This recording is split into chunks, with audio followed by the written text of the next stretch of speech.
తెలంగాణ ఆదాయం పెరిగేందుకు కృషి చేస్తామన్నారు ఖనిజ అభివృద్ధి సంస్థ చైర్మన్ గా నియమితులైన మాజీ ఎమ్మెల్యే అనిల్ కుమార్. కార్పొరేషన్ పదవులపై సీఎం రేవంత్ రెడ్డి ఇచ్చిన మాట నిలబెట్టుకున్నారని అన్నారు. ముఖ్యమంత్రి అప్పగించిన బాధ్యతకు వన్నె తెచ్చేలా పనిచేస్తానంటున్న అనిల్ కుమార్తో మా ప్రతినిధి Ram Prasad face to face.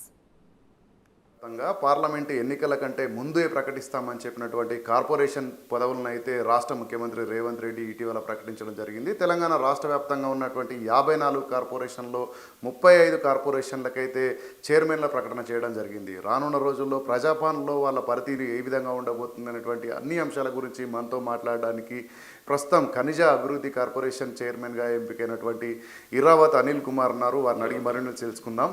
అన్న, చెప్పండి, ఏ విధంగా ఉండబోతోంది ప్రజాపాలనలో ఈ యొక్క కార్పొరేషన్ చైర్మన్ల పాత్ర ఏ విధంగా ఉండబోతా ఉంది?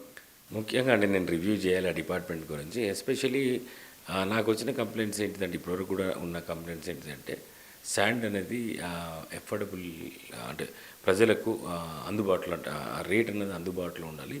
ఈ శాండ్ వల్ల చాలా ఖరీదంగా శాండ్ రేట్లు విపరీతంగా పెరిగిపోయినాయి అని చెప్పేసి ఓ కంప్లైంట్ ఉంది. దాన్ని ఎఫోర్డ్ చేయలేని పరిస్థితులు ఉన్నారు సామాన్య ప్రజలు అన్నారు. దాన్ని కూడా అరికట్టాల్సిన అవసరం ఉన్నది. ఇంకా ముఖ్యంగా నేను దృష్టి సారించేది ఏంటంటే, రెవెన్యూ స్టేట్కి అంటే ముఖ్యంగా ఈ డిపార్ట్మెంట్లో రెవెన్యూ క్రియేట్ చేసి స్టేట్కి మన రాష్ట్ర సంపదను పెంచాలన్న ఒక ఉద్దేశంతో పనిచేస్తాను. అదేవిధంగా ఎంప్లాయ్మెంట్ కూడా జనరేట్ చేయాల్సిన అవసరం ఉంది.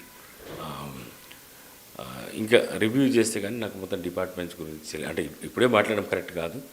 రివ్యూ చేస్తే కానీ ఆ డిపార్ట్మెంట్లో మనం ఏం చేయొచ్చు, ఎంప్లాయ్మెంట్ జనరేషన్ ఏ విధంగా చేయొచ్చు, ఏమైనా స్కిల్ డెవలప్మెంట్స్ ఏమైనా అక్కడ స్కోప్ ఉందా, ఏమైనా సెంట్రల్ నుంచి ఫండ్స్ తీసుకొచ్చి ఇంకేమైనా దీన్ని గ్రో చేయడానికి, దీన్ని ఇంకా నెక్స్ట్ లెవెల్కి తీసుకెళ్ళడానికి ఈ డిపార్ట్మెంట్ని అంటే ఈ కార్పొరేషన్ని తీసుకెళ్ళడానికి ఏమైనా స్కోప్ ఉందా, కొన్ని ఇన్నోవేటివ్గా ఆలోచించాల్సిన అవసరం ఉంది. అవుట్ ఆఫ్ ద బాక్స్ ఆలోచిస్తే డెఫినెట్గా ముఖ్యంగా నా దృష్టి మాత్రం రెవెన్యూ పెంచడంలోనే ఉంటుంది. అదేవిధంగా ఈ ఉసికి అన్నది ఇల్లు కట్టుకోవడానికి సామాన్య ప్రజలకు అందుబాటులో ధర అన్నది అందుబాటులో ఉండే విధంగా ఉండాలి.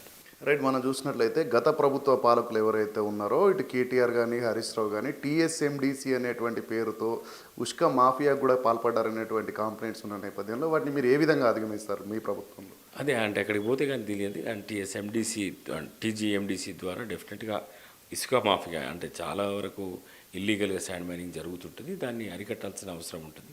అదే అంటే రెవెన్యూ పెంచడంలో భాగంగానే ఇట్లాంటి రెవెన్యూ రాకుండా ఈ ఇల్లీగల్ మైనింగ్ చేసి జీరో దందా చేసి ప్రభుత్వానికి డబ్బులు రాకుండా చేస్తుంటారు. కాబట్టి దాన్ని అరికడితే రెవెన్యూ మనం పెంచుకోవచ్చు అన్నది అదొక that is one factor. And there are so many other. ఇంకా we have to create avenues అన్నట్టు. చూద్దాం, అక్కడికి పోయిన తర్వాత తెలుస్తుంది. రైట్. అదేవిధంగా కాంగ్రెస్ పార్టీతో మీకున్నటువంటి అనుబంధంలో మీరు 2009లోనే ఎమ్మెల్యేగా గెలుపొంది ప్రజలకు సేవలు అందించడంతో పాటు పార్టీలోకి చేరడం జరిగింది. ఇప్పటి వరకు కూడా మీ యొక్క సేవలను దృష్టిలో ఉంచుకొని ఈ పదవి ఇచ్చినారా? ఈ పదవి ఇవ్వడం పట్ల మీరు ఏ విధంగా స్పందిస్తారు? ఒకటండి, కాంగ్రెస్ పార్టీకి నేను అంటే ప్రజారాజ్యం తర్వాత విలీనమైన తర్వాత కాంగ్రెస్ పార్టీతో బంధం ఏర్పడ్డది. ముఖ్యంగా కాంగ్రెస్ పార్టీ అంటేనే సామాజిక న్యాయం అందులో జరుగుతుందని, సెక్యులర్ క్రెడెన్షియల్స్ ఉన్న పార్టీ అంటే లౌకికవాదం అంటే అన్ని మతాలను ఒకే రకంగా, అన్ని కులాలను ఒకే విధంగా ఈక్వాలిటీ ఉండాలి అంటే ఈ దేశంలో కులాలకు అతీతంగానే కుల మతాలకు అతీతంగా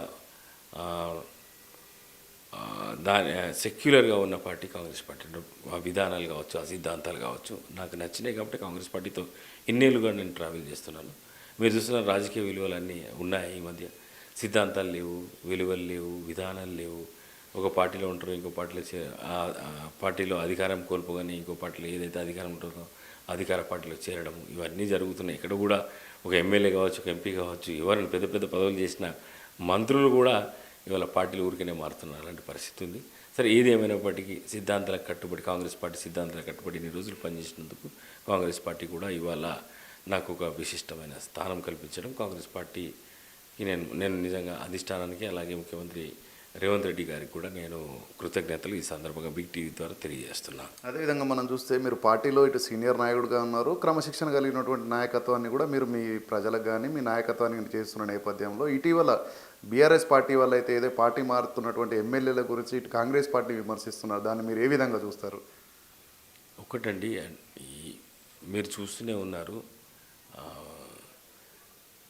బీఆర్ఎస్ పార్టీ ఎమ్మెల్యే ఏది విమర్శించినా మనం చూస్తున్నాము. అసలు బీఆర్ఎస్ అంటే ఇదే టీఆర్ఎస్ అధికారంలో ఉన్నప్పుడు సోనియా గాంధీ గారు తెలంగాణ ఇవ్వడము, అదేవిధంగా కేసీఆర్ కూడా తెలంగాణ ఇస్తే నేను పార్టీని మర్జ్ చేస్తా అని చెప్పడము, ఆ తర్వాత మర్జ్ చేయకుండా కాంగ్రెస్ పార్టీని పూర్తిగా నిర్వీర్యం చేయాలని, అసలు కాంగ్రెస్ పార్టీని కనబడకుండా చేయాలని ఎన్నో కుట్రలు పడిన నేపథ్యంలో ఇవాళ తెలంగాణ ప్రజలు ఏ విధంగా బుద్ధి చెప్పారో మీరు చూశారు కదా. వాళ్ళు మాట్లాడుతుంటే ఏమనిపిస్తారంటే వాళ్ళే కదా మొత్తం కాంగ్రెస్ పార్టీని ఖతం చేసింది వాళ్ళే, టీడీపీని ఖతం చేసింది వాళ్ళే.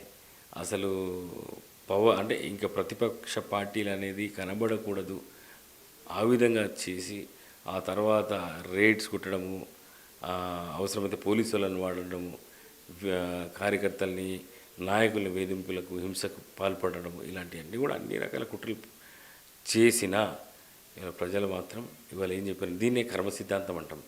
ఆ రోజు కాంగ్రెస్ పార్టీని నిర్వీర్యం చేయాలని ప్రయత్నం చేసిన కేసీఆర్, కాంగ్రెస్ పార్టీని ఖతం చేయాలని ప్రయత్నం చేసిన కేసీఆర్కి ఇలా పరిస్థితి ఎట్లున్నదంటే, ఒక 10 సంవత్సరాలు నిర్విరామంగా అధికారంలో ఉన్న పార్టీ, తెలంగాణ కోసం తెలంగాణ ఉద్యమంలో కీలక పాత్ర పోషించిన పార్టీ, ఆ నాయకుడు ఇవాళ అదే పార్టీ ఎలా కనుమరుగే పరిస్థితి ఏర్పడ్డదంటే నువ్వు చేసిన పాపాలకు ఆ భగవంతుడు క్షమించలేడు. దీన్ని అర్థం చేసుకుంటారని నేను అనుకుంటున్నాను. Right, thank you. తెలంగాణ రాష్ట్ర వ్యాప్తంగా కాంగ్రెస్ పార్టీలో ఎవరైతే క్రమశిక్షణ కలిగినటువంటి నాయకత్వం ఉన్నారో వారిని గుర్తించి అయితే కార్పొరేషన్ పదవులను కేటాయించడం పట్ల రాష్ట్ర ముఖ్యమంత్రికి అయితే కృతజ్ఞతలు తెలపడంతో పాటు రానున్న రోజుల్లో తెలంగాణ రాష్ట్రం సంపదను పెంచే విధంగా కూడా తమ పదవులకు వన్నె తీసుకొచ్చే విధంగా పనిచేస్తామంటే మనతో ఇర్రావత్రి అనిల్ కుమార్ అయితే చెప్పడం జరిగింది. ముఖ్యంగా రానున్న రోజుల్లో కాంగ్రెస్ పార్టీ ప్రజలకు అందుబాటులో ఉండే విధంగా అయితే తమలో సేవలు అందిస్తామని అయితే తెలపడం జరుగుతుంది. కెమెరామెన్ సంజుతో రాంప్రసాద్, బిగ్ టీవీ, హైదరాబాద్.